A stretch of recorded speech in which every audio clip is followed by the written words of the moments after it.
1987 Constitution.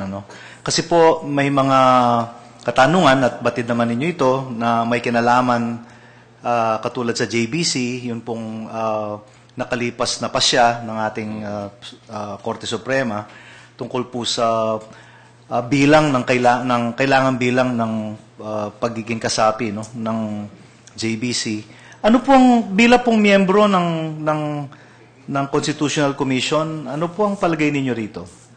Una-una po, ginagalang ko po ang naging kapasyahan ng ating hukuman tungkol po sa isyong ito, although may pending motion for reconsideration.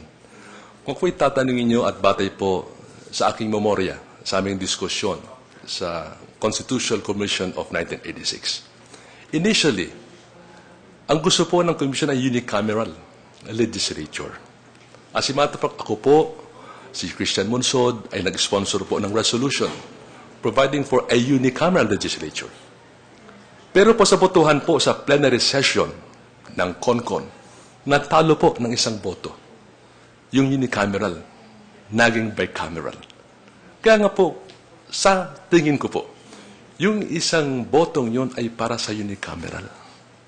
At dahil po ang ating saligang batas provides for bicameral legislature, para sa akin po, tama lang na kada house ay mayroon pong kinatawan sa JBC.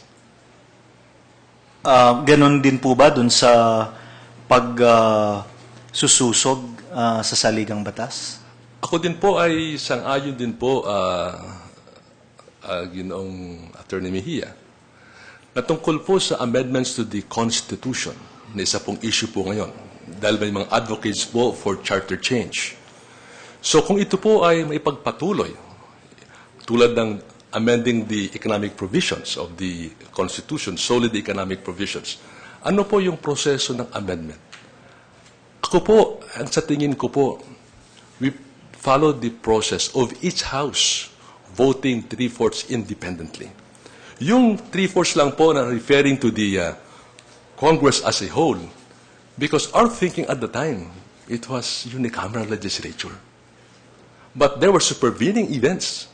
At ang nangyari po dahil sa isang boto, nanalo ang bicameral. Kaya tama lang po, na ang botohan po ay 3/4 sa House, 3/4 din po sa Senado. Salamat po. Kaugnay pa rin po sa ibang mga probisyon ng saligang batas. Batid naman po natin na may mga probisyon na nahihimbing o natutulog at hindi naisasakatuparan. Pangunahin po dito yung pagbawal po sa mga political dynasties. Sa palagay po ba ninyo, kapag kayo naging Chief Justice, mayroon po kayong magagawa tungkol dito? Okay. Ang provision na yan ay sponsored po ni Commissioner Liedo. Kasama po ako. To democratize access to political opportunities, dapat po ipagbawal po ang political dynasty. Now, there will bills introduced in Congress, pero ito po ay frozen, nasa back burner po. Ilang attempts po, kasama po ang Senador Miriam Defensor Santiago, Senator Teofisto Ginggona, Senator Tanyada, pero ito po ay hindi na isakutuparan. So, kung ako po ay uupo, by God's will sa Korte Suprema, ako po ay gagawa ng paraan na magkaroon po ng buhay ang constitutional provision po ito. Ayon po kay dating Chief Justice Panganiban, isa daw sa pamantayan ng isang mahusay na Chief Justice ay kailangan kanya ay isang passionate reformer. Kung tama po yung pagsasalin ko, masigasig na tagapagpabago. Palagay po ba ninyo, kayo po ay akma sa pamantayang ito? Sa tingin ko po, ako po ay, humbly speaking, ay akma kung pag-uusapan po ang pagbabago. Una-una ako po ay naging miyembro ng Constitutional Commission of 1986. Ano po yung mga pagbabago na aming na-introduce sa ating saligang batas? Creation of the Commission on Human Rights. Isa po tayo sa mga bansa na nanguna sa pagbuo ng Commission on Human Rights. Diyan po sa Bill of Rights, na diyan po ang independent and competent counsel during custodial investigation na aking naibahagi sa Constitutional Commission at naaprubahan. Nandyan po ang anti-torture and indemnification of victims of torture, which was approved by the Constitutional Commission and part of the Bill of Rights. At nandyan po yung legal assistance to the underprivileged. Isa pong proposal ko, adopted by the Constitution, nasa Bill of Rights po and Article of Judiciary, at panghuli po ang Judicial and Bar Council. Isa pa ko sumuporta na magkaroon po ng Judicial and Bar Council, sali po Commission on Appointments. At natadagdag ko po, kailangan na Attorney Mejia, sa COMELEC, ako po ay nakaupo bilang commissioner. Ano po mga pagbabago po dyan? We have created in the COMELEC an interagency, an NGO network to empower detainees. For the first time in our history, in 2010, more than 17,000 detainees voted from the start of our republic. 2010 October, 15,000 po ang bumoto sa barangay elections at may isang nanalong barangay chairman po, isang detainee sa Bai, Pangasinan. Interagency and NGO network to empower persons with disabilities. For the first time tayo po nagkaroon ng satellite registration sa 38 shopping malls. And this is a good election practice recognized around the world. And we have approved a resolution na sa darating na 2013, accessible polling stations po sa may kapansanan, sa matatanda, sa pregnant women. Hindi na po aakyat sa second floor at third floor. Bagkus po sila po ay boboto sa baba. And finally, we have indigenous peoples. 16 million of them throughout the country. Ito po ang Mangyan, Ita, Negrito. Taningin mo sila, anong pangalan mo? Medicol, Cortal. Kailan ka pinanganak? Tag-ulan, Singkamas, Tagmanga. Ito po ang sitwasyon po nila. We have created an interagency, an NGO network to empower indigenous peoples. Kung walang identification card, on the basis of a certificate of confirmation issued by the National Commission on Indigenous Peoples, sila po ay pwede magparehistro at pumoto. And of course, automation, which I supported before 2010 elections. So ito po ang mga pagbabago nagpapakitang ako po ay passionate for reforms at pagbabago sa ating lipunan. Hindi naman po siguro lingid sa inyong kaalaman na mayroong pagtutol sa inyong paghirang no, bilang Chief Justice.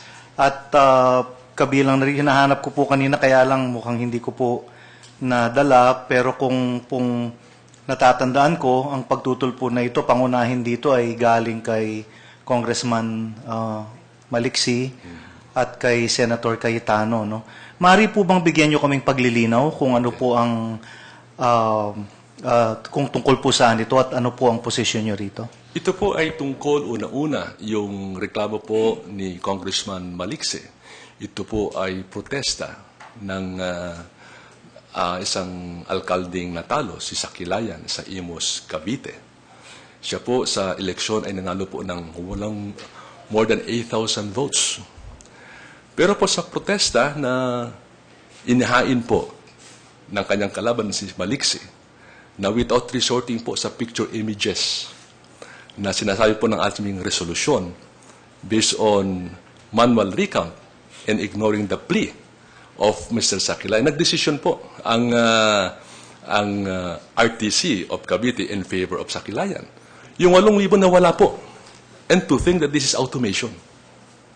Based on manual recount, not on the rules on automation that we have adopted to resolve electoral protest.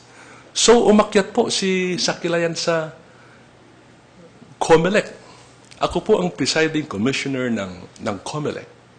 So, sabi ko, we issue a TRO para po hindi makaupo while resolving this case on the merits or this special petition for certiorari.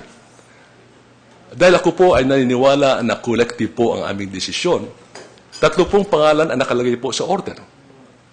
Ako po at 2 miyembro ng komisyon. So, pinirmahan ko po yon for the issuance of a TRO. Nag-descend po yung 2 kasama ko. Ngayon, in the spirit of transparency, because of a heated political climate in that place, ako po yung nag-order. Ilabas po natin ito, malaman ng public. I've been always for transparency, Your Honor, please. At dahil po dyan, nagreklamo po si Congressman Malikse, bakit pinalabas ko po.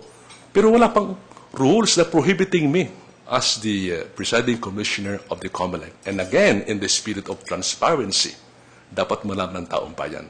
That evening, may isa pong interview sa television at ako po ay tinanong. Para po maging malinaw, sinabi ko po sa television at alam ko nakikinig po si Mr. Sakilayan. Mr. Sakilayan, wala pong TRO. Dahil ako po bumoto, but I was overruled. Ako po ay outvoted ng dalawa, wala pang TRO. And the following day, I issued another order setting the case for hearing para ipakitang walang TRO na in-issue po ng COMELEC. So not in our rules, Your Honor, forbidding me to release this order. I want for people to know ano po ang katotohanan at boto. Doon po naman po sa kaso po ng Tinga versus Cayetano, ito po yung dati pong nakahain po sa second division. Ngunit dahil po pina-inhibit po yung mga miyembro ng second division, at dahil po may tiwala sa first division na kung saan ako po ang presiding officer, believing in our fairness and impartiality, ito po ay nalipat po sa amin on the motion filed by Mrs. Cayetano. I filed a comment, Your Honor, please, attaching these motions to show that it was transferred to us believing in the independence and impartiality of the first division. Kino-question po ang aking independence and probity and competence dahil po sa kasong ito. But this would only show a testament regarding my independence, my probity, and competence. Your Honor, please, the case was transferred to us April 2011. My last order was July 17, 2012. Na kung hindi po pwedeng i-retrieve, why not decrypt yung photo image po. 13 orders were already issued from April 11 up to July 17, 2012. No question about my independence. No motion assailing my integrity as the presiding commissioner of that first division. 13 orders, Your Honor, please. Ngayon, nung kung lang po sa objection, ako daw po ay napasama sa fraud sa 2007 and 2010. Mismong po ang chairman ng COMELEC na si Chairman Sixto Brillantes, na aming iginagalang po, mismong si Secretary of Justice Laila de Lima, na at that time abogado po ng oposisyon, ang sinabing wala akong kinalaman sa fraud na nangyari po noong 2007. Sumunat po ang Ambassador Tita de Villa ng PPCRV the other day submitted to the JBC and saying that since 2007, 2008, 2009, and up to registration sa ARM, kanya po nakita ang aking performance, upholding integrity and honesty. At wala pong reklamo po na NAMFREL o PPCRV, Diocese of Marawi, kung ano paman, tungkol po sa pagpapatakbo ng halalan po doon.